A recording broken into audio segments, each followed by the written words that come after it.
अब यहाँ पे देखोगे मध्यकालीन बिहार की बात करेंगे तो सबसे पहले आपको देखना है तुर्क शासन में बिहार। उसका स्थानीय वंश आएगा जिसको बिहार का गोल्डन कहते हैं, गोल्डन काल कहते हैं, ठीक है, स्वर्ण काल कहते हैं, कर्नाट वंश, ठीक है, मिथिला के क्षेत्र में इस वंश का उदय होगा, ठीक है। कर्नाट वंश, इसकी राजधानी जो होती है नेपाल के सिमरावगढ़ में होती है, ठीक है, ध्यान में रखना है। उसके बाद अफगान शासन में बिहार देखेंगे, शेरशाह सूरी के अधीन अफगान शासन का बिहार में उदय होता है। सल्तनत काल में बिहार देखेंगे, अब मुगल काल में बिहार देखेंगे, ठीक है। तो मेनली हम लोग तुर्क से शुरू करेंगे, फिर स्थानीय वंश का भी उदय होगा, अफगान भी देखेंगे, अफगान के बाद सल्तनत भी है, नहीं पहले सल्तनत आएगा, ठीक है, फिर अफगान है, ठीक है, फिर हम लोग मुगल देखेंगे, ठीक है। तो सबसे पहले देखेंगे तुर्क शासन में बिहार। तो सबसे पहले तुर्क शासक की बात करें बख्तियार खिलजी, ठीक है, क्या बताएंगे बख्तियार खिलजी के बारे में उनको पढ़ना है। तो बिहार में अगर प्रश्न ऐसा पूछा जाएगा बिहार में तुर्क सत्ता की स्थापना का वास्तविक श्रेय किसे जाता है, तो आप बताएंगे बख्तियार खिलजी। अब बख्तियार खिलजी कोई शासक नहीं था, ये किसका था, तो बख्तियार खिलजी कुतुबुद्दीन ऐबक का दास था। किसका दास था, किसका दास था, तो ये कुतुबुद्दीन ऐबक का दास था, ठीक है। तो बिहार में अगर पूछा जाएगा तुर्क सत्ता की स्थापना का श्रेय किसे जाता है, तो बिहार में तुर्क सत्ता की स्थापना का श्रेय बख्तियार खिलजी को जाता है, इसको आपको ध्यान में रखना है। बख्तियार खिलजी के समय की बात करेंगे तो वहां पे छोटे छोटे शासक हुआ करते थे बिहार में, आपको ध्यान में रखना है। और इस समय बिहार में जिस वंश का था, क्या, मोहम्मद गोरी हाँ का दास। कह सकते हैं मोहम्मद गौरी कहते हैं, ठीक है, लेकिन ये तो खुद ही मतलब, लेकिन ये इसका जो ज्यादातर समय जो था ना कुतुबुद्दीन ऐबक के अधीन था, लेकिन मुख्यतः गौरी से ही बिलोंग करते थे। जैसे कि इसे बात करेंगे गौरी के, अगर अगर जैसे अगर बात करेंगे इल्तुतमिश, तो इल्तुतमिश तो गौरी से भी उसका भी संबंध था, लेकिन ये सक्सेसर तो हुआ इसका, क्या नाम, ऐबक का सक्सेसर हुआ। तो बख्तियार खिलजी बहुत जगह पे ये भी लिखा हुआ है गौरी का ही मतलब मुख्यतः वह दास था, ठीक है, गौरी का ही था। लेकिन ये मुख्यतः जो काम जो किया बिहार में किसके अधीन काम किया, तो कुतुबुद्दीन ऐबक को, मतलब बिहार में रिप्रेजेंट करता था, ऐबक को रिप्रेजेंट करता था। क्योंकि गौरी का जो उत्तराधिकारी, ठीक है, इंडिया में कौन हुआ, भारत में कौन हुआ, सल्तनत में, तो ऐबक हुआ, ठीक है, तो उसी के अधीन खिलजी काम करता था। हाँ लिखा रहता कभी कभी से गौरी का गुलाम था। चलिए ये भारत के संदर्भ में दे दिया है इसीलिए यहाँ पे लिया है। तो बख्तियार खिलजी की बात करेंगे तो ऐबक के अधीन बिहार पे ये रूल किया था, और जिस समय बिहार पे जब आक्रमण किया था तो उस समय कर्नाट वंश का शासन था, ठीक है, ध्यान में रखना है। बख्तियार खिलजी की महत्वपूर्ण सफलता की बात करें उदंतपुरी बिहार थी, और उदंतपुरी बिहार कहाँ पे पड़ता है, तो क्या बताएंगे उदंतपुरी, बिहार शरीफ। बिहार शरीफ में। उदंतपुरी बिहार का निर्माण की बात करें किसने करवाया था, कल के क्लास में हम लोगों ने पढ़ा था, तो क्या बताएंगे, तो बिल्कुल गोपाल ने किया था, ठीक है, तो गोपाल ने किया था, इसके ध्यान में रखिएगा, कनेक्ट करते चलिए पीछे पीछे की क्लास से। ये जो बिहार जो इसने बिहार शरीफ पे जो विजय जो प्राप्त की थी, ये बिहार शरीफ पे विजय कब प्राप्त की, ये तारीख इंपॉर्टेंट है, कई बार एग्जाम में पूछा जाता है, ठीक है। तो ये 1198 में, ठीक है, ध्यान में रखिएगा, तारीख महत्वपूर्ण है, कई बार एग्जाम में पूछा गया 1198, ठीक है। और यहाँ पे ध्यान में, ये जब यहाँ पे जब आक्रमण किया तो इसने उदंतपुरी के साथ साथ नालंदा एवं विक्रमशिला विश्वविद्यालय को भी नष्ट कर दिया था, ठीक है।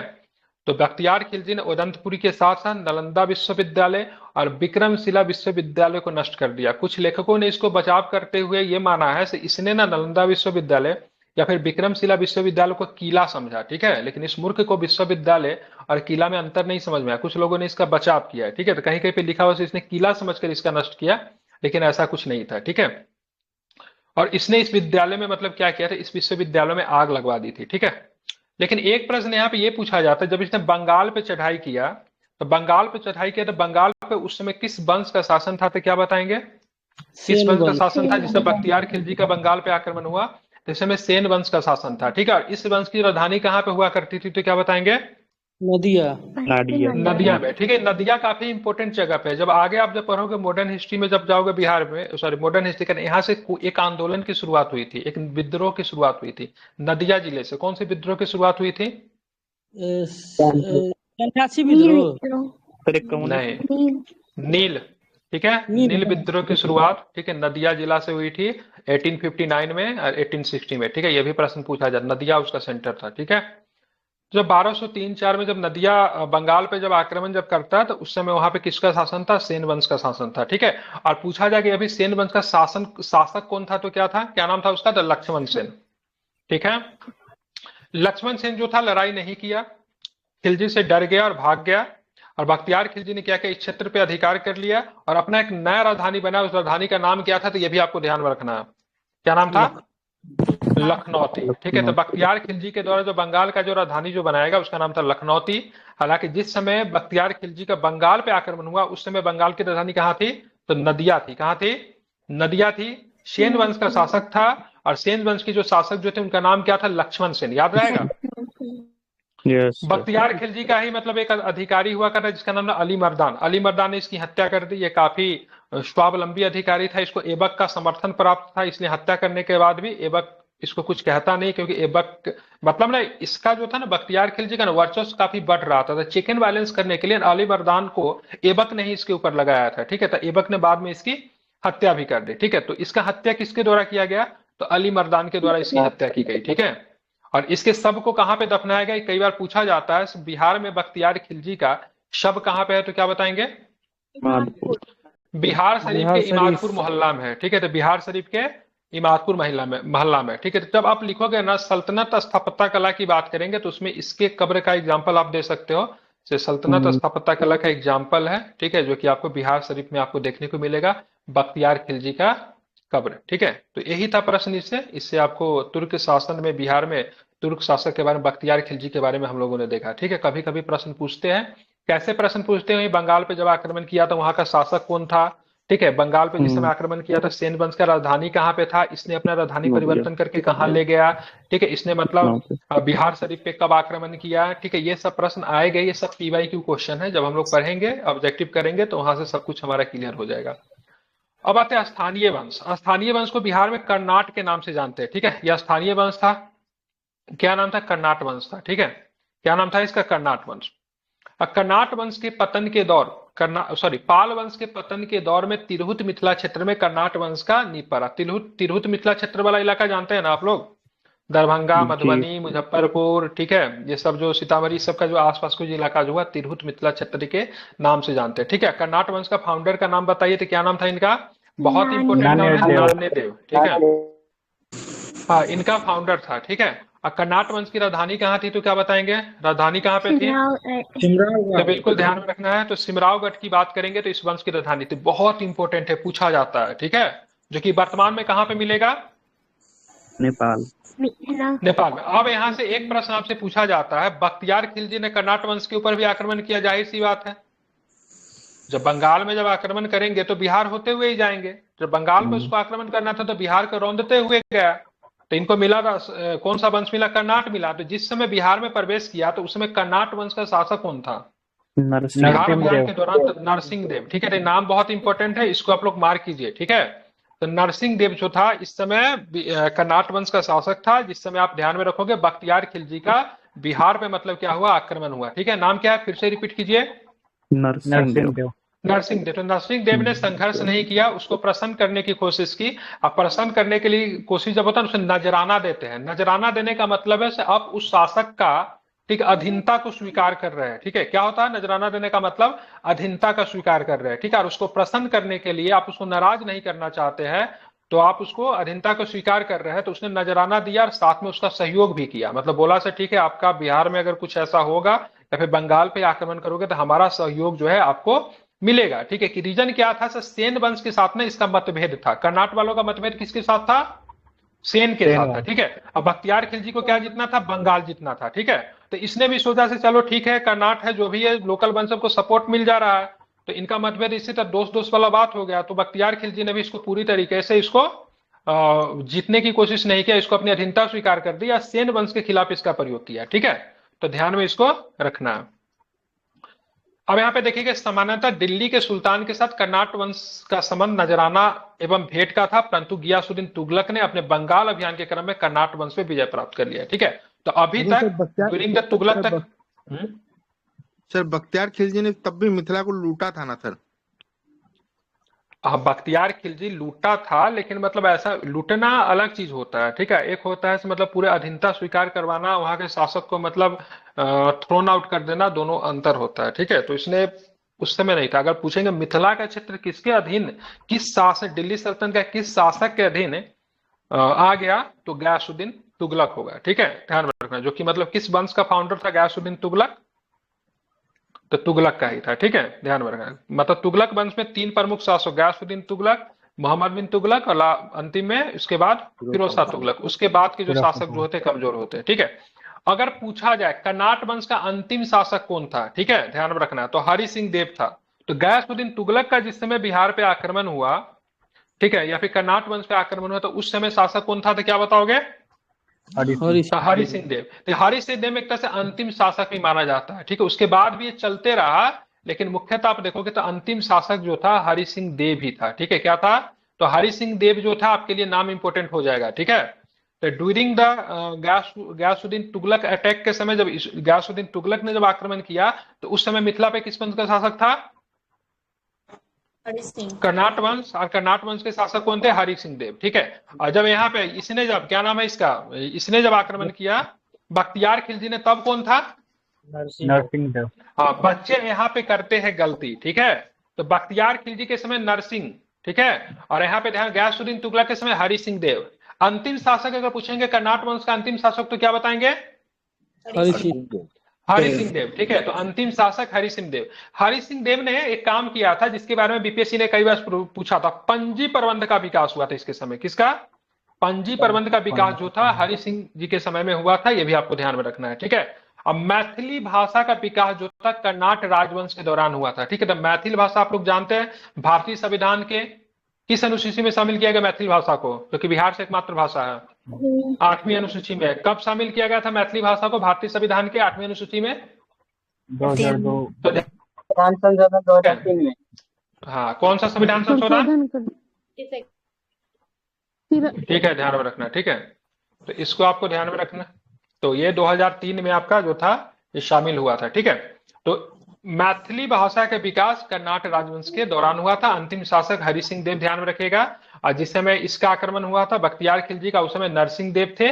और फाउंडर की बात करेंगे नान्य देव थे, ठीक है। तीन का तो नाम आपको 100% मुंह पे याद रखना है। राजधानी की बात करें सिमरावगढ़ थी, जो कि वर्तमान में नेपाल में था, ठीक है।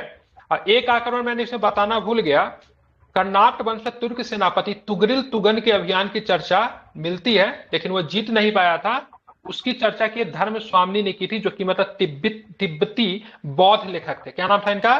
धर्म स्वामिनी, ठीक है। ये क्या चीज के बारे में चर्चा कर रहे हैं? तुगरिल तुगन ने, जो कि ध्यान में रखना है तुर्क सेनापति था, उसने भी मतलब क्या किया था, तो कर्नाट वंश पे आक्रमण किया था। क्या नाम था उसका? तुगरिल तुगन। अगर पूछा जाएगा कर्नाट वंश से मिथिला के क्षेत्र को दिल्ली सल्तनत के अधीन किसके शासनकाल के दौरान किया गया, तो क्या बताएंगे? तो गयासुद्दीन तुगलक, ठीक है। हाँ, तो अब इस तरह से बिहार आप देखोगे तो आप सल्तनत के अधीन आ गया। तो सल्तनत काल में हम लोग बिहार देखेंगे, ठीक है। अब यहाँ पे देखेंगे दिल्ली के सुल्तान एवं बंगाल शासकों के बीच में निरंतर होने वाले संघर्ष में बिहार लंबे समय तक युद्ध का अखाड़ा जो था बना रहा। बंगाल को जीतने के पीछे कारण क्या था? तो सबसे पहले इनका ट्रेड लाइन खुल जाता था, क्योंकि बंगाल में समुद्र है ना। ताम्रलिप्ति पोर्ट था। बिल्कुल, ठीक है। तो था, बिल्कुल था ही। तो ताम्रलिप्ति बहुत पहले था, वो एंशिएंट इंडिया में था। वर्तमान में आप देखेंगे बे ऑफ बंगाल है, और भी बहुत सारा पोर्ट था। हुगली नदी का उपजाऊ भूमि था। आप मॉडर्न के समय जा रहे हो, ठीक है, उतना पीछे नहीं जाना। तो सल्तनत काल में बिहार की बात करेंगे तो ये बंगाल के बीच में मत है। तो आप दिल्ली से जब भी चलोगे तो डायरेक्ट बंगाल जा सकते हो क्या, कि बिहार होते हुए जाना पड़ेगा? बिहार होके।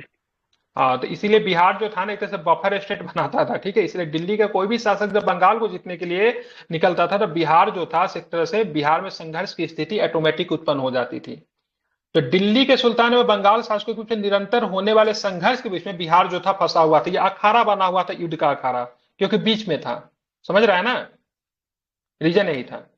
इल्तुतमिश दिल्ली का प्रथम सुल्तान था जिसने बिहार पर अभियान किया। उसने 1225 में बंगाल एवं बिहार पर अधिकार किया, परंतु यह अधिकार उसके उत्तराधिकारी के समय में मतलब क्या हो गया, खत्म हो गया, ठीक है। तो अगर बात करें दिल्ली सल्तनत का प्रथम सुल्तान जिसने बिहार पर अभियान किया, उसका नाम क्या था? इल्तुतमिश। इसको आपको ध्यान में रखना है, ठीक है। ये जो थे बिहार के बहुत प्रमुख जो थे ना, सूबेदार थे। सूबेदार या फिर राज्यपाल कह लीजिए, ठीक है।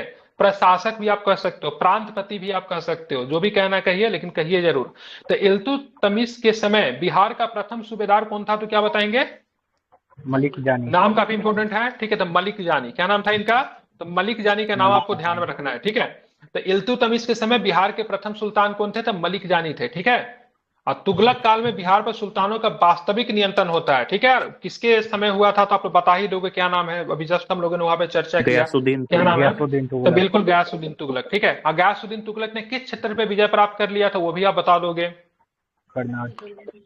बिल्कुल कर्नाटक क्षेत्र पे विजय प्राप्त कर लिया था, ठीक है, बिल्कुल कर्नाटक क्षेत्र पे। तो फिरोज शाह तुगलक भी बंगाल अभियान 1359 के समय बिहार आया था, पटना और गया से उसके अभिलेख प्राप्त हुए। तो ये पूछा जाता फिरोज शाह तुगलक का अभिलेख बिहार में कहां से प्राप्त हुआ है, तो क्या ये दो जगह का नाम आपको ध्यान में रखें, कहां से? पटना और गया से। ये अभिलेख इसलिए पूछा जाता है कि इस अभिलेख में एक चर्चा दिया गया है जो राजगीर के जैन मंदिर के अभिलेखों में उसके द्वारा अनुदान देने का प्रमाण मिलते हैं। तो बीपीएससी ने एक बार प्रश्न पूछा था कि सल्तनत काल के किस शासक ने जब बंगाल अभियान के दौरान, ठीक है, राजगीर में जैन मंदिर को दान दिया था, तो किसने दिया था? तो क्या बताएंगे? फिरोज शाह तुगलक। फिरोज शाह तुगलक, ठीक है। और इसके बारे में जानकारी हमको किस अभिलेख से मिलती है, तो क्या बताएंगे? पटना और गया।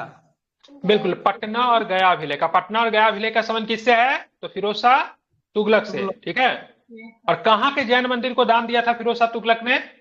राजगीर के, ठीक है। अब यहाँ पे देखो तुगलक काल में, ठीक है, इंटायर तुगलक काल में आप देखोगे तो उनका जो राजधानी जो था, बिहार का राजधानी जो था, क्या नाम था उसका? तो ये काफी पॉपुलर है, ठीक है, बिहार शरीफ। क्या नाम है इसका? बिहार शरीफ। एक्चुअली में जो सल्तनत काल के जो शासक थे ना, सब अपने नाम में ना शरीफ लगा देते थे, अजमेर शरीफ, बिहार शरीफ, ठीक है। तो इसी तरह बिहार का राजधानी उन्होंने क्या बना दिया था? बिहार शरीफ बना दिया था, जो कि अभी भी पॉपुलर है इसी नाम से, ठीक है। उस समय बिहार शरीफ की बात करेंगे तो किस लिए केंद्र था? तो बिहार का ही मतलब क्या होता है? तो ये बौद्ध धर्म का एक प्रमुख केंद्र बन गया था, ठीक है। तो बौद्धिज्म के लिए जो था बिहार शरीफ ड्यूरिंग द सल्तनत पीरियड काफी अधिक प्रसिद्ध था। अगर पूछा जाएगा तुगलक काल में बिहार के सबसे प्रमुख प्रशासक कौन थे, तो क्या बताएंगे? जस्ट अभी हमने ऊपर में बात किया, तो सॉरी वो तो मलिक जानी था ना, ये मलिक इब्राहिम हो जाएगा। तुगलक काल में बिहार के सबसे प्रमुख प्रशासक तो क्या बोला? मलिक इब्राहिम। अब मलिक जानी किसके काल में था? किसने इसको नियुक्त किया था मलिक जानी को? इल्तुतमिश, ठीक है। तो ये हर शासक के काल में बिहार का प्रमुख प्रशासक रहा। जैसे अगर अकबर के काल में कभी कभी पूछता है, अकबर के काल में बिहार का सबसे प्रमुख सूबेदार या फिर प्रशासक कौन था, बता सकते हैं नाम? ड्यूरिंग द अकबरी, मान सिंह, ठीक है। तो आपको ध्यान में रखना है, इल्तुतमिश के समय मलिक जानी, ठीक है, तुगलक के दौरान मलिक इब्राहिम, और ड्यूरिंग द अकबर मानसिंह का नाम आपको ध्यान में रखिएगा। ये तीन प्रश्न मैं आपको इसलिए कर रहा हूं, तीनों का आपस में मैंने कनेक्ट इसलिए किया क्योंकि तीनों से प्रश्न आपके एग्जाम में पूछे हुए, ठीक है। अकबर के काल में कौन था, और औरंगजेब के काल में जो था, जिसका नाम उसका पौत्र जो था, क्या नाम था? क्या नाम था? हाँ, अजीम मुस्तान, ठीक है। शहजादा अजीम कहिए ना, उतना नहीं है, शहजादा अजीम। क्या नाम था? अजीम, जिसने अपना एक पटना में एक जगह पे अजीमाबाद कर दिया था नाम बदलकर, ठीक है, अजीम। ये कुछ प्रशासक है ना जिससे बीपीएससी ने प्रश्न कई बार पूछा है, ठीक है। मलिक इब्राहिम का मकबरा आपको कहां पे मिलेगा, तो क्या बताएंगे? कई बार प्रश्न पूछा गया है, तो बिहार शरीफ में, ठीक है। तो इसका मकबरा आपको बिहार शरीफ में आपको ये देखने को मिलता है, ठीक है। किनका माइक को होने लगा? माइक बंद कीजिए। तो आपको ध्यान में रखना है, ये क्या नाम है, मलिक इब्राहिम का मकबरा आपको बिहार शरीफ में आपको दिखेगा, ठीक है। एक किताब लिखी गई 13वीं शताब्दी में, किताब का नाम मिहनाज ए सिराज, काफी इंपोर्टेंट, सॉरी मिहनाज ए सिराज के द्वारा लिखी गई है, ठीक है। उस किताब का नाम बताइए जिसमें बिहार का उल्लेख आपको देखने को मिलता है। बिल्कुल, ठीक है, तबकाते नासिरी, ठीक है। तो ऐसा प्रश्न पूछा जाता है, उससे मतलब बिहार का बारे में चर्चा किस मध्यकालीन स्रोत में आपको देखने को मिलता है, तो क्या बताओगे? तबकाते नासिरी, ठीक है। तबकाते नासिरी में आपको बिहार का नाम आपको देखने को मिलता है, ठीक है। चलिए, अब हम इसी के दौरान हम लोग पहुंच जाएंगे अफगान शासन में बिहार। तो आप देखा ना, ध्यान में रखना है, लोदी डायनेस्टी आ जाता है, लोदी वंश दिल्ली सल्तनत पे। लोदी वंश के फाउंडर कौन थे? इब्राहिम लोदी, ठीक है, इब्राहिम लोदी, वो तो अंतिम था वो, लोदी, ठीक है, बहलोल लोदी, ठीक है। क्या नाम था? बहलोल लोदी, ठीक है। तो बहलोल लोदी के बाद का बहलोल लोदी जो था अफगान था, क्या नाम था? अफगान था। क्या था ये? अफगान, ठीक है, क्या था? अफगान था, ठीक है। अब बहलोल लोदी के बाद कौन सा शासक होगा? सिकंदर लोदी। सिकंदर लोदी, ठीक है। सिकंदर लोदी ने किस शहर की नींव डाली थी? आगरा की, ठीक है, ठीक है, आगरा की नींव डाली थी 1504 में, 1504 में, और फिर इसको राजधानी बना दिया था 1506 में, ठीक है।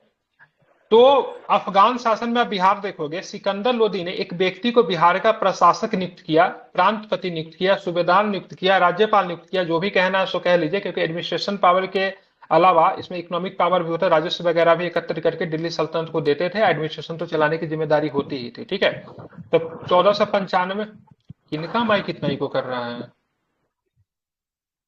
जब बोल दिया हूं से आपको सुनना है, केवल जब मैं पूछूं तो ही प्रश्न को बताना, तो थोड़ा सा डिसेंसी बना के रखिए। ठीक है, तो मैं बता रहा था यहाँ पे से सिकंदर लोदी के समय में 1495-96 दरिया खान नुहानी को बिहार का प्रशासक नियुक्त किया गया। नाम काफी इंपॉर्टेंट है। ठीक है, दरिया खान निहानी। और ध्यान में रखिएगा, जब भी सेंटर कमजोर होता है, ठीक है, केंद्र जब कमजोर होता है, तो स्थानीय शासक अपने आप को फ्री महसूस करने लगते, वो स्वतंत्रता की घोषणा कर देते हैं। ठीक है, तो सिकंदर लोदी के बाद आप देखोगे शासक जो था इब्राहिम लोदी है। तो इब्राहिम लोदी की मृत्यु हो जाती है पानीपत के कौन सा लड़ाई में? प्रथम युद्ध में, 1526 में होता है ना।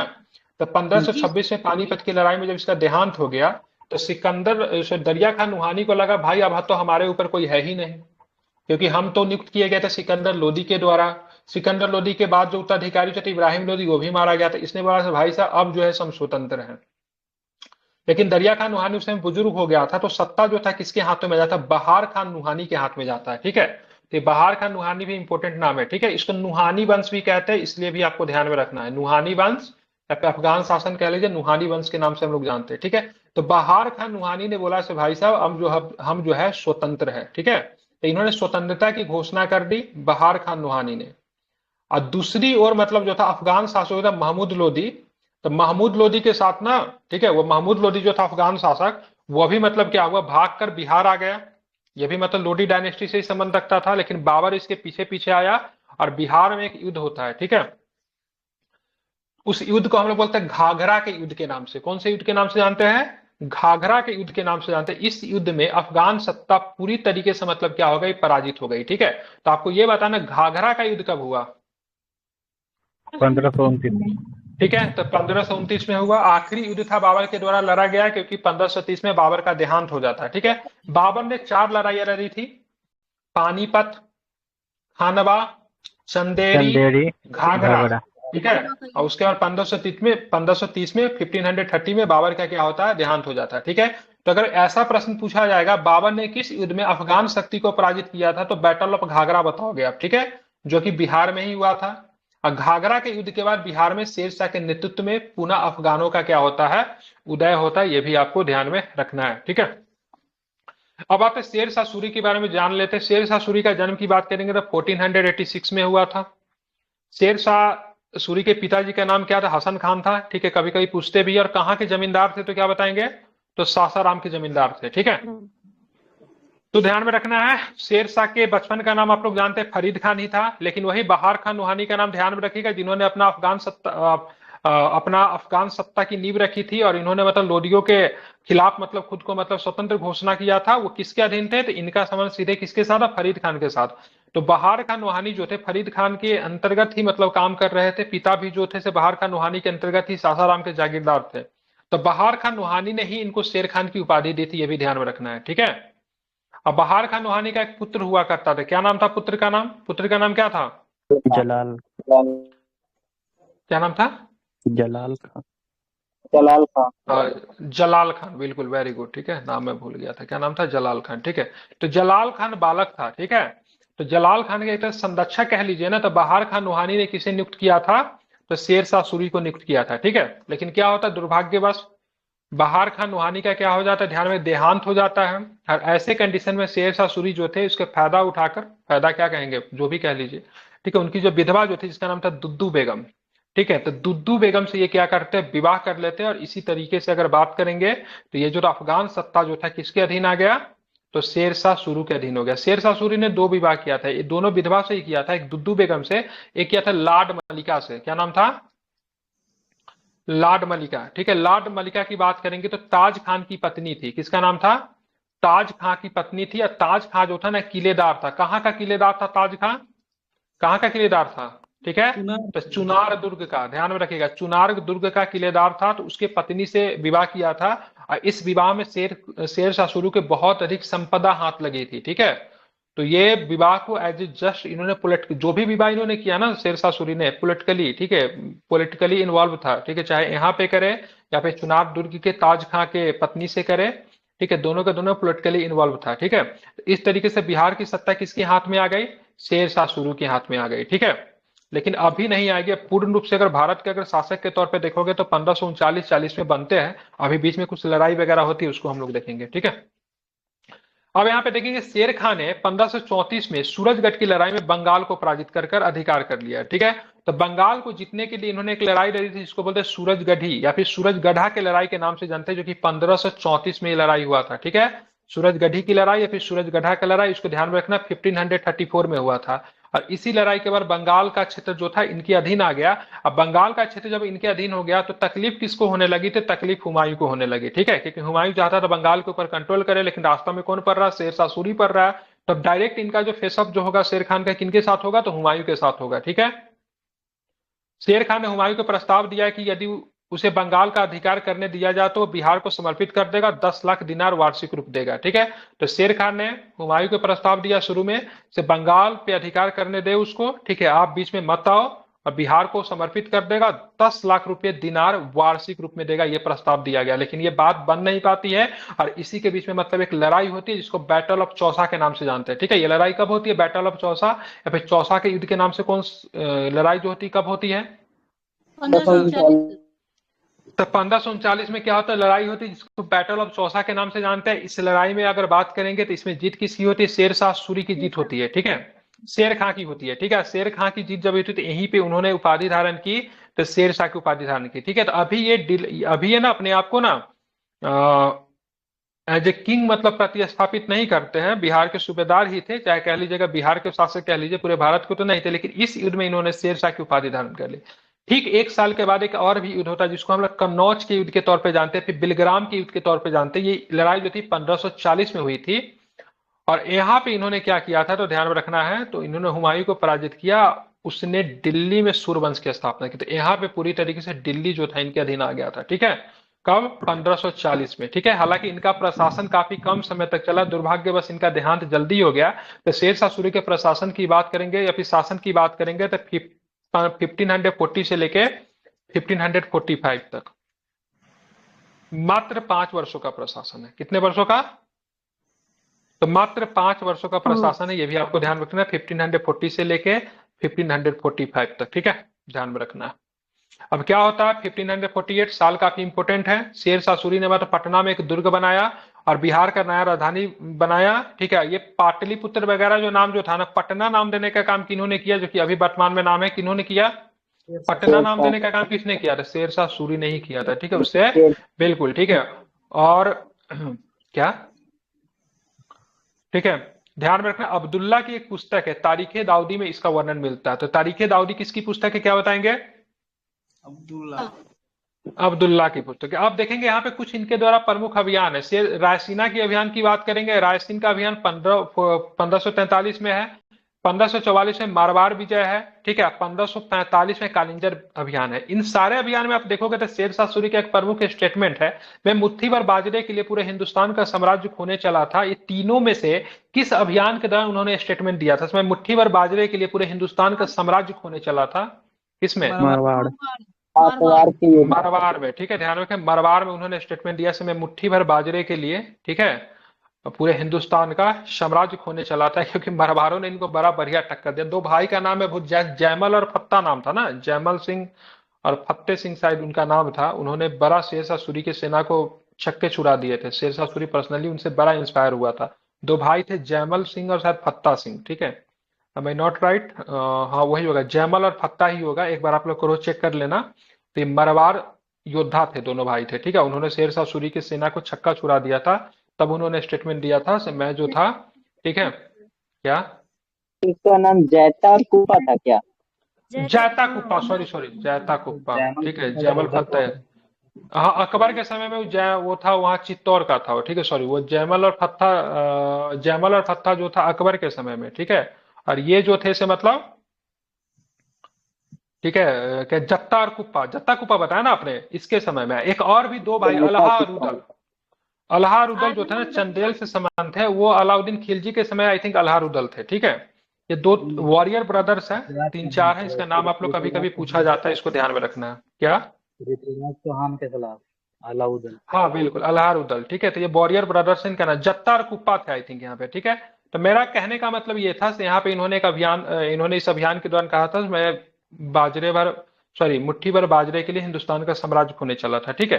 अंतिम अभियान की बात करेंगे, ध्यान में रखना है। तो 1545 में अभियान था, जिसको कालिंजर अभियान के तौर पे जानते हैं। यहाँ पे गोला फटने की वजह से घायल हुए, बाद में उनका देहांत हो गया, ठीक है। तो कालिंजर अभियान की बात करेंगे, जिस समय ये कालिंजर अभियान के लिए गए थे, वहां का मतलब अंतिम शासक कौन थे, कालिंजर के शासक कौन थे डेट टाइम थे, क्या बताएंगे? कीरत सिंह। क्या नाम था इनका? नॉट तीरथ, कीरत। कीरत सिंह जो थे कालिंजर के शासक थे, इसको आपको ध्यान में रखना है। शेर शाह ने अपने जीवन काल में सासाराम में, ठीक है, इंडो इस्लामिक स्थापत्य कला पर आधारित एक मकबरा का निर्माण करवाना प्रारंभ कर दिया था। तो सासाराम में इनका मकबरा है, उससे हमको कोई मतलब नहीं, लेकिन पुस्तक किस शैली का बना हुआ, तो इंडो इस्लामिक है, ठीक है, ध्यान में रखना है, नाम याद कर लीजिए, ठीक है। क्या बताएंगे? Indo Islamic. क्या बताएंगे? हाँ, इंडो पर्शियन ऑप्शन में गलती करके आते हैं लोग, ठीक है, इंडो इस्लामिक है, इसको ध्यान में रखना है। और ये जो मकबरा जो था, इन्होंने अपने शासन काल में ही बनाना शुरू किया था, लेकिन इसको पूरा करवाने का काम जो था इस्माइल शाह ने किया था। क्या? इस्लाम शाह कह लीजिए, इस्माइल शाह, इस्लाम शाह ने इसको पूरा करवाया था, ठीक है। एक झील के बीच में स्थित है, ठीक है, झील के बीच में स्थित है, और इसकी मकबरा का आकृति कैसा है, तो क्या बताएंगे? अष्टकोणीय है। कैसा है? अष्टकोणीय है, ठीक है। मकबरा किससे बना है, तो लाल बलुआ पत्थर से बना हुआ, काफी खूबसूरत है, ठीक है, इसको आपको ध्यान में रखना है, ठीक है। तो मेनली मेरा प्रश्न ये था, तो इंडो इस्लामिक शैली से बना हुआ है और अष्टकोणीय है, ये भी आपको ध्यान में रखना है, इंपॉर्टेंट है, ठीक है। इन्होंने एक किला भी बनाया था, शेर शाह सूरी ने बिहार में एक किला बनाया था, शिला की कौन सा किला था, तो क्या बताएंगे? तो रोहतासगढ़ का किला। कौन सा था? तो रोहतासगढ़ का किला का नाम आपको ध्यान में रखना है, ठीक है। शेर शाह सूरी ने मतलब कौन सी प्रणाली चलाई थी? भूमि की माप के आधार का निर्धारण करने के लिए जब्ती प्रणाली। कौन सी प्रणाली थी? तो जब्ती प्रणाली। तो शेर शाह सूरी का इन्वेस्टिगेशन जो था काफी बढ़िया था, तो इन्होंने जब्ती प्रणाली चलाई, जिससे भूमि की माप के आधार पर लगान निर्धारण होता है, ऐसे नहीं कि अंदाज से ही लगा रहे, ठीक है। तो भूमि की माप की जाती थी, ध्यान में रखना है, ठीक है। और भूमि की माप के और फसल के प्रकार के हिसाब से मतलब इन्होंने लगान का निर्धारण किया था, ठीक है। फसल की दरों की एक सूची भी तय की थी, फसल की दरों की एक सूची भी तय की, उसको क्या बोलते थे, ये प्रश्न पूछा हुआ है, इसमें नहीं दिया हुआ है, लेकिन एक्स्ट्रा बता दे रहा हूँ, ठीक है। फसल का दर होता था, जैसे किसे, जैसे मान लीजिए गेहूं पे इतना राजस्व लगेगा, दाल पे इतना लगेगा, सब्जी पे इतना लगेगा, ऐसा नहीं कि सब पे एक ही जैसा लगा रहे थे, इसलिए इनका एडमिनिस्ट्रेशन बहुत बढ़िया माना जाता था। तो एक सूची का दर निकाला गया, मतलब एक सूची निकाला गया था, जिसमें विभिन्न फसलों पे कितना राजस्व देना होगा ना, उसकी दरें थी, रेट था, ठीक है, हिंदी उसका नाम क्या था? कबूलियत एवं पट्टा। क्या? कबूलियत एवं पट्टा। अरे कबूलियर पट्टा वो नाम थोड़ी ना था, वो तो भूमि को मापने के लिए उसका प्रयोग होता है, रई नामा कहते थे उसको, क्या बोलते थे? रई नामा। ध्यान रखिएगा, उस सूची जो था उसको रई नामा कहते थे, ठीक है। तो जब्ती प्रणाली की शुरुआत शेर शाह सूरी ने किया था, जिसको आगे चल के किसने अपना लिया था, क्या बताएंगे? अकबर ने। अकबर ने भी इसे अपनाया था, ठीक है। शेर शाह सूरी का शासन की बात करेंगे, सुव्यवस्थित शासन प्रणाली के प्रसिद्ध था, संचार व्यवस्था को बहुत अच्छा बनाया, डाक व्यवस्था को बहुत अच्छा बनाया, सैन्य व्यवस्था इनकी बहुत अच्छी थी, राजस्व व्यवस्था में बहुत व्यापक सुधार हुआ था, ठीक है। शेर शाह सूरी के प्रशासन में कहते थे तो कोई अगर बुजुर्ग महिला भी रात में सोने की टोकरी लेके सर पे रख कर बाहर निकल जाए तो फिर भी वो सुरक्षित घर पहुंच जाती थी, मतलब इतना बढ़िया इनका प्रशासन था, ठीक है। इनके समय में आप देखेंगे तो संचार व्यवस्था दिल्ली से लेके, ठीक है, काबुल तक, मतलब पाकिस्तान होते हुए काबुल के आसपास में था, ठीक है। प्रत्येक किलोमीटर पे क्या होता था, एक सराय होती थी, ठीक है। सराय में क्या होता था, घोड़े होते थे, वहां पर ट्रांसलेटर होता था। तो कैसे होता, जैसे मान लो दिल्ली से चला तो सराय नंबर 1 से पहुंच गया सराय नंबर 2 पे, तो यहाँ का जो था ना, वो क्या बोलते थे, संचय न्यूज देने वाला इस सराय को देता था, फिर ये सराय वाला इसको देता था, फिर ये सराय वाला इसको देता था, फिर ये सराय वाला इसको देता था, ठीक है। ये करते करते पूरे काबुल तक पहुंच जाता था, अफगानिस्तान के आसपास तक ऐसी व्यवस्था पहुंच जाती थी, ठीक है, ध्यान में रखना है, ठीक है। तो ये जो था ना, यहाँ पे क्या होता था, घोड़े होते थे, ठीक है। यहाँ पे क्या होता था ना, सराय होता था, ठीक है। सराय में ठहरने की व्यवस्था होती थी, सराय में देखेंगे तो कई तरह की व्यवस्था थी, ठहरने की व्यवस्था थी, राजा वगैरह रुकते थे या फिर गेस्ट रुकते थे, उनके लिए अलग व्यवस्था बनाई गई, हर सराय पे पानी पीने का व्यवस्था था, घोड़े होते थे, यहाँ पे ट्रांसलेटर होता था कि भाषा को भी ट्रांसलेट कर सके थे, इतनी अच्छी सुविधा थी। तो शेर शाह सूरी में आप देखेंगे तो इनके समय में मेनली जो था संचार व्यवस्था या फिर डाक व्यवस्था का काफी अधिक विकास हुआ था, ठीक है। 5 साल के प्रशासन में इन्होंने काफी बढ़िया काम किए थे, ठीक है। और इनके समय में जो चांदी का सिक्का जो चलता था उसको रुपया बोलते थे। क्या बोलते थे? रुपया बोलते थे। ठीक है, जो चांदी का जो सिक्का जो चलता था उसको रुपया बोलते थे, और तांबे के सिक्का को क्या बोलते थे? तो दाम बोलते थे। ठीक है, तो जन साधारण के द्वारा जो सिक्के का जो प्रयोग होता था, आम लोगों के द्वारा होता था, उसको दाम का प्रयोग होता था। किसका होता था? दाम का प्रयोग जो होता था आम लोगों के द्वारा होता था। ठीक है, वही जलाल खान की बात करेंगे तो शेरशाह सूरी का पुत्र था, अपना पुत्र तो नहीं था जलाल खान। जलाल खान अपना पुत्र किसका था? किसका पुत्र था जलाल खान? ये सर बाहर खान हाँ, लोहानी का। बहार खान लोहानी का पुत्र था। ठीक है, तो इनका तो कभी बॉडीगार्ड हुआ करते थे शेरशाह सूरी, लेकिन बाद में रेडीमेड पुत्र भी बन गए। ठीक है, तो शेरशाह के बाद उसका पुत्र जलाल खान इस्लाम शाह की उपाधि के बाद मतलब गद्दी पे बैठा। ठीक है, तो इस्लाम शाह जो आप देखते हो जलाल खान लोहानी का ही मतलब क्या था? जलाल खान का ही उपाधि था, लेकिन पिताजी तो आप शेर शाह बन गए ना।